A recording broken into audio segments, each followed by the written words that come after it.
Bonjour à toutes et à tous. Alors, petite vidéo débrief sur la chaîne de Karaté Bushido Plus avec mon comparse Mathieu Leto Duclos. Salut tout le monde.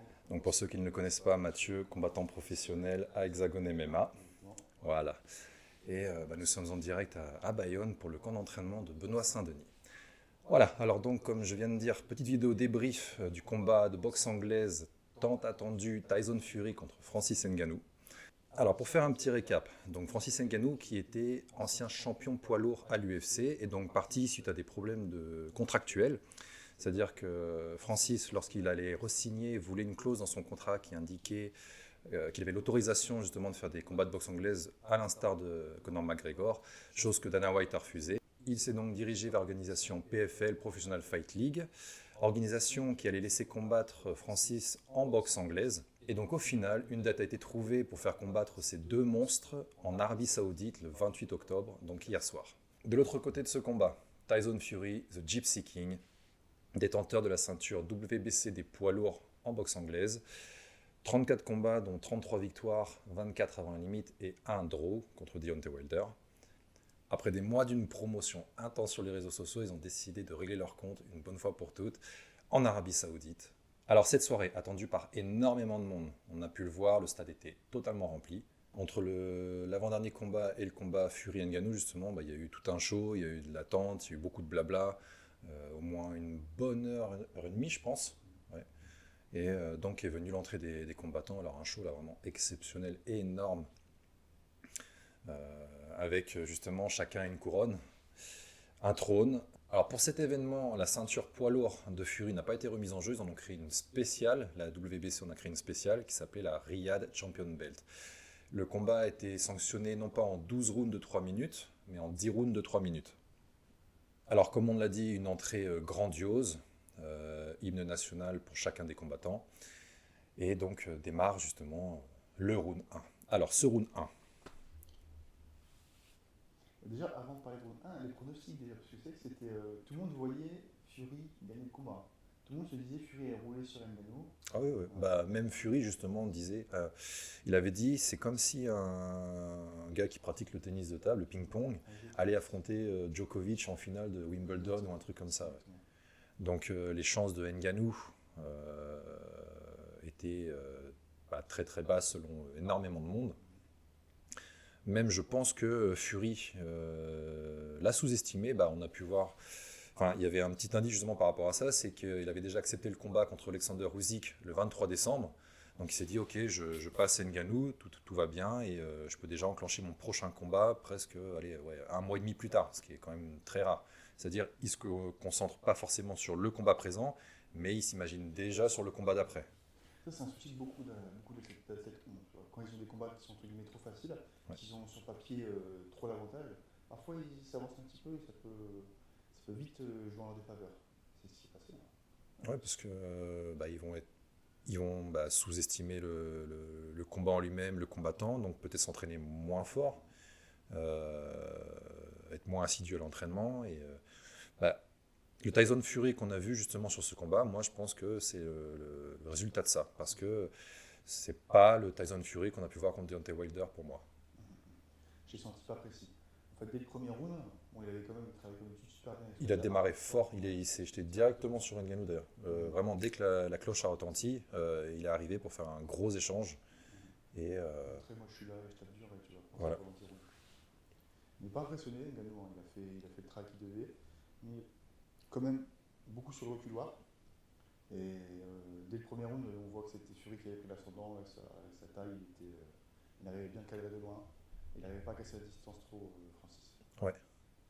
Il se faisait mettre un bon pressing. Il y avait beaucoup de feintes de corps justement de Fury pour déclencher le jab. Donc il arrivait à tenir à distance.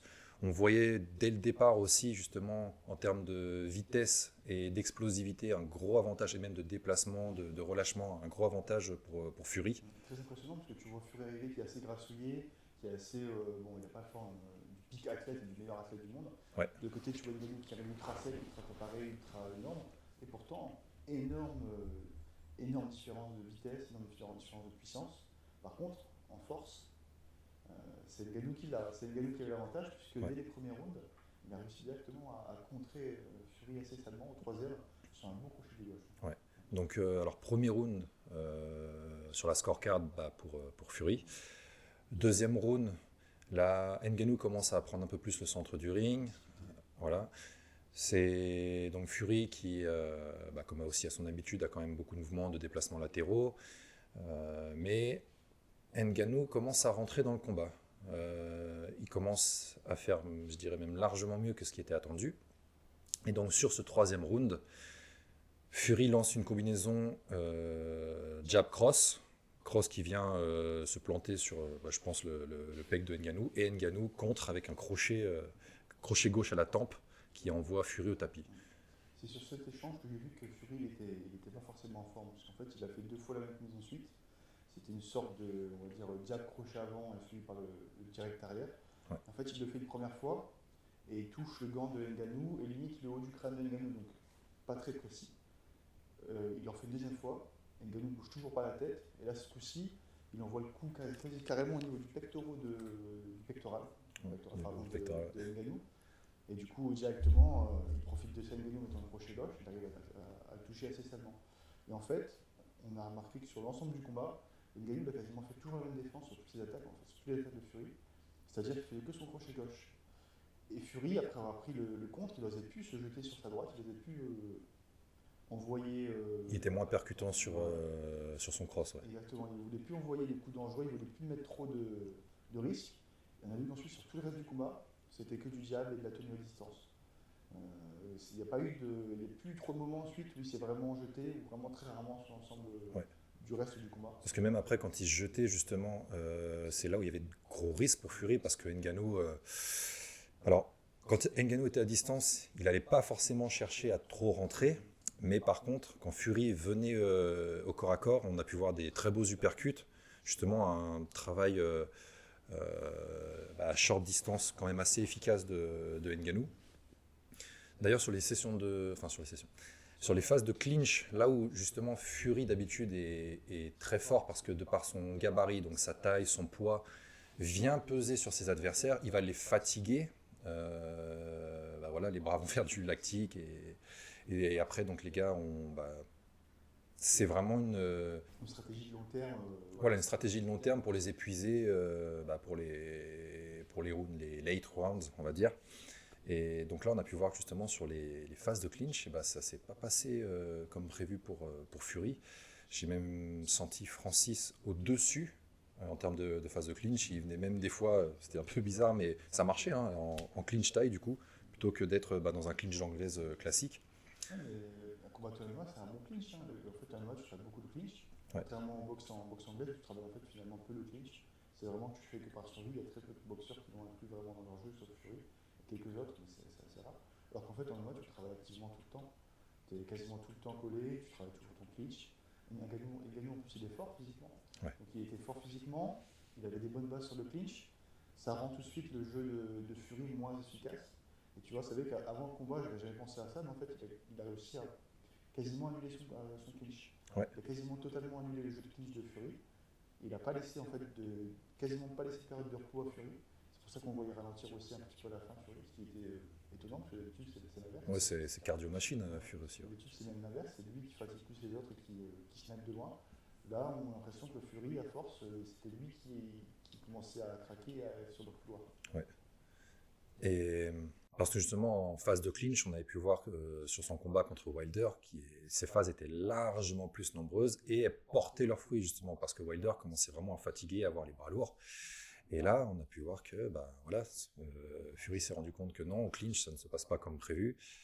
Ngannou est trop fort, je pense, trop de physique. Et même trop dangereux sur ses upers, sur ses crochets courts. Je ne pense pas que c'est que du physique, parce qu'en termes de physique pur, Wilder il est aussi fort que Ngannou, je pense. En termes de physique, en force pure, je pense vraiment que c'est la technique en fait. Ouais. Je pense vraiment que c'est savoir comment se positionner en clinch qui l'a aidé, plutôt que sa force, parce que Wilder, c'est un gros communard aussi. Ouais, c'est pas la même force, parce qu'il n'a jamais fait de clinch, il n'a jamais fait de lutte. C'est vrai. Donc ça peut peut-être l'aider. Mais c'est vrai que c'est marrant de voir un Wilder qui est sur papier plus rapide que Ngannou, aussi puissant que Ngannou, plus technique que Ngannou. Il perd 3 fois, parce qu'en fait, il a fait une fois un draw, mais c'était une fait, faire 3 fois contre Fury, Ouais. et voir Ngannou, qui est censé être la version inférieure de Wilder, arriver, et résister en fait énormément à Fury et faire une décision très très partagée. C'était très marrant de voir ça. C'est bizarre, le boxe c'est bizarre quand même. Et attends, c'était quoi après déjà la physionomie sur les rounds, allez, on va dire 6 à 10 là. Parce que ouais, les late rounds. C'était travail à distance de Fury, en fait, il voulait sauver les pots cassés. Et vraiment, c'est ça. Ouais, si, c'est ça. C'est ça. Et il voulait pas trop se prendre de coups, enfin pas prendre de coups dangereux et vraiment rester loin et gagner les points en fait. Je sais plus sur quel round, à peu près à une minute, ouais, à mi-round, on a vu Ngannou qui a fait une bonne accélération, mais sur assez longtemps. Il chassait en fait Fury. Et je sais que le public voilà, commençait à se lever parce qu'on voyait Fury en difficulté. Et aussi, chose à souligner, c'est parce que Ngannou, on l'a vu sur ses combats à l'UFC, fatigué. Le cardio, c'était pas forcément son gros point fort. Et là, il a quand même tenu les 10 x 3. 30 minutes, ouais. D'une très bonne façon, moi, je trouve. Hein. J'ai eu un peu peur parce que le début du combat, tu voyais rapidement ouvrir sa bouche, respirer avec la bouche. Tu voyais son ventre qui gonflait énormément, donc tu voyais qu'il voulait vraiment chercher beaucoup d'air. Ouais. Et en fait, il n'a pas descendu plus que ça. Alors que Fury, qui avait l'air vraiment à l'aise au début du combat, qui respirait par le nez, qui est resté assis, qui est resté debout dans son coin, c'est lui à la fin qui a pu s'accuser le coup. Alors que normalement, les profils sont pas du tout, on va dire, c'est pas les réactions typiques que tu as sur les deux profils. D'habitude, c'est Ngannou qui fatigue, elle n'était pas trop fatiguée. D'habitude, c'est Fury qui met la pression. Là, c'est lui qui prend un petit peu la pression à la fin. Ouais. Donc, très, très bizarre. Une soirée bizarre. Ça sent le faux combat. Ça sent le combat truqué. Alors voilà, sur la totalité du combat, une prestation, je dirais vraiment incroyable de Ngannou par rapport à ce qui était annoncé justement. Alors sur le scorecard des juges, ça a été donc une décision partagée. Un juge a donné 94-95 à Ngannou. Alors il faut savoir que le troisième round, là où Fury s'est fait drop par le crochet gauche, ce round n'a pas été scoré 10-9, mais 18 en faveur de Ngannou. Tout le monde a scoré 18. Ouais. Et un autre juge a donné 95-94 à Fury, et c'est là où c'est un peu critique, c'est qu'il y a un juge qui a donné, je crois c'est 96-93 en faveur de Fury. Donc là, 3 points d'écart, ce qui est énorme. Alors, sur cette décision, personnellement, vu la physionomie du combat, on prend sur la globalité, plus le knockdown, la gestion du ring, de l'espace, la pression mise, les power shots qui ont atteint leur cible, moi j'aurais mis Ngannou vainqueur. Ok, c'est bien d'avoir cet avis-là. Moi j'ai vu, je trouve que l'avis qui était le plus proche de ma vision, que je trouve le plus intelligent, c'était Cyril Diabaté qui l'avait dit dans sa story. C'était qu'en fait les gens ils avaient vu justement les coups puissants de Ngannou, ils se disaient ah ouais il a gagné. Mais en fait il y a un volume de frappe qui est beaucoup plus important de la part de Fury. La boxe anglaise c'est ce qui prime. Il a gardé le contrôle du ring quasiment sur l'ensemble du combat. Plus il touche à distance avec ses jabs. Si c'est le moment du troisième round où il a vraiment pris la foudre, ouais. Sur l'ensemble du combat, il n'a pas pris non plus de dégâts que ça, et pas beaucoup, surtout il n'a pas pris beaucoup de volume de coups. Et quand tu prends l'ensemble du combat, je suis sûr que si tu compares les chiffres, tu peux voir qu'il a certainement au moins peut-être doublé ses coups comparé à Ngannou. Oui, c'est vrai que j'ai vu sur les statistiques qu'il était au-dessus en termes de volume de frappe total par rapport à Ngannou. Ça ne m'étonne pas du tout. Et en boxe anglaise, c'est comme ça que ça fonctionne. Donc il y a beaucoup de gens qui se crient un peu au scandale. Ils disent non, c'est un vol.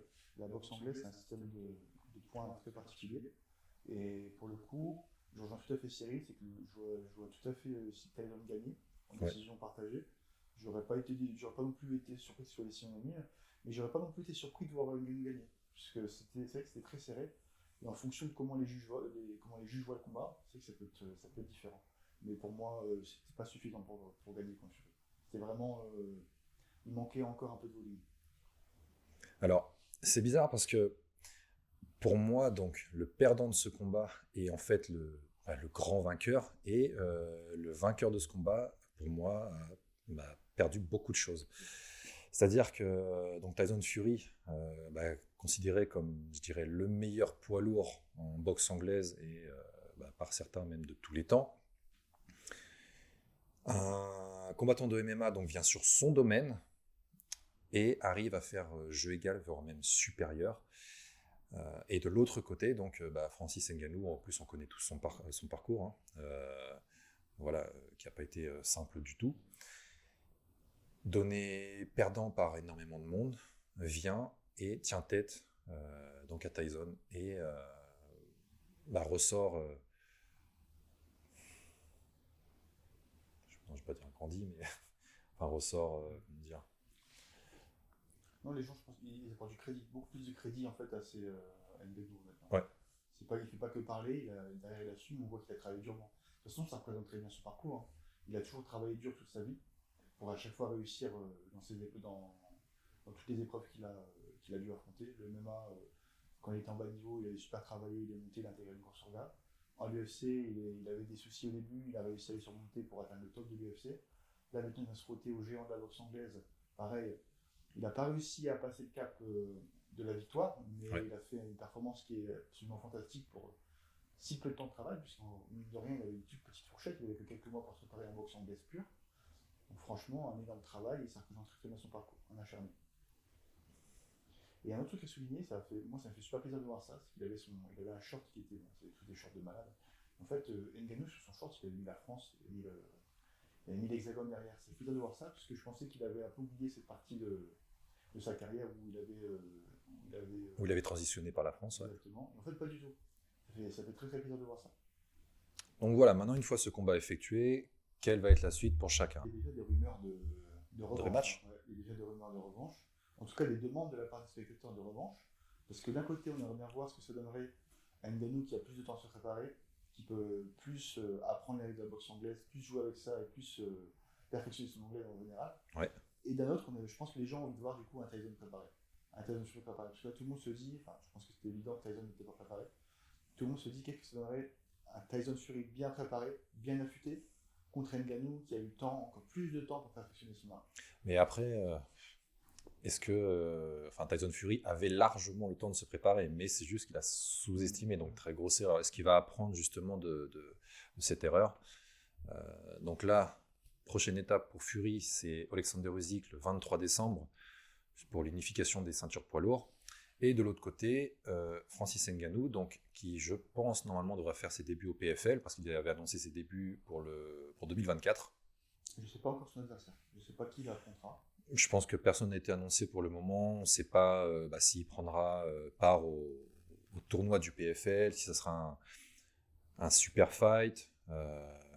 Aucune idée. Il n'y a absolument rien d'annoncé justement par rapport à tout ce qui est MMA pour lui. En tout cas, impossible de voir la suite. Hein. Ouais. Parce que vu son dernier combat en MMA et vu son dernier combat en boxe anglaise, il performe vraiment beaucoup. Hein. Il est très très impressionnant sur tous les aspects du combat en fait.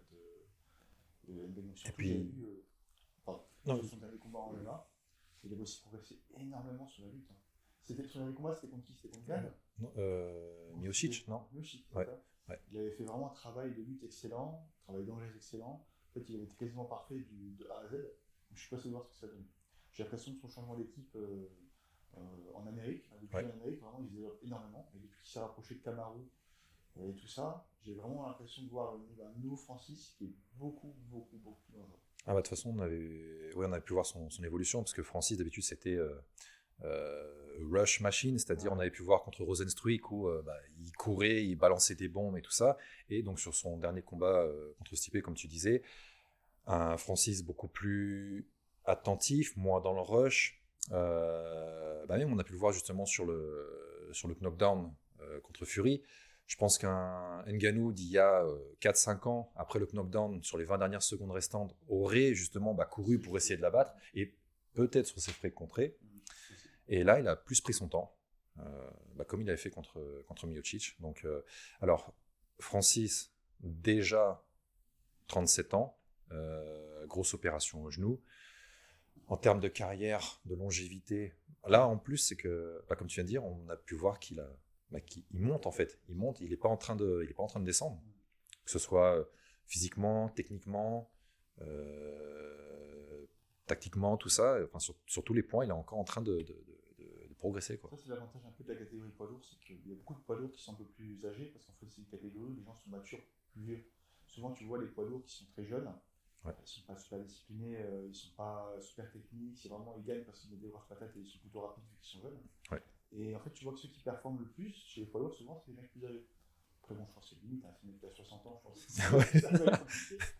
Mais donc, il a peut-être encore quelques années, et surtout, il a une forme physique de malade. Je pense que c'est l'avantage, parce que tu as des gens des quarantenaires et même des trentenaires qui ont commencé à avoir un physique dégueulasse. Ouais. Ngannou, bon, c'est loin d'être le cas. Il est solide, même si bon, les genoux ne tiennent pas, mais ouais, tout tient. Donc voilà pour notre petite analyse, notre petit débrief de ce combat de Titan. N'hésitez pas à nous dire en commentaire votre avis justement par rapport à ces décisions ou sur la globalité du combat. Mathieu, un très gros merci d'avoir fait cette petite vidéo avec moi. Un plaisir. Alors, rappelle-nous ton actu. Alors, pour mon actualité, normalement, je combats en février à l'Hexagone MMA pour la ceinture de l'organisation. Ce sera à Dijon. Donc voilà, venez me supporter, venez nombreux, ça fait toujours plaisir d'avoir du public derrière soi. Puis voilà, on va faire la guerre comme d'habitude avec l'équipe Varin. Messieurs, dames, à la prochaine. Allez soutenir Mathieu fort et on se revoit vite.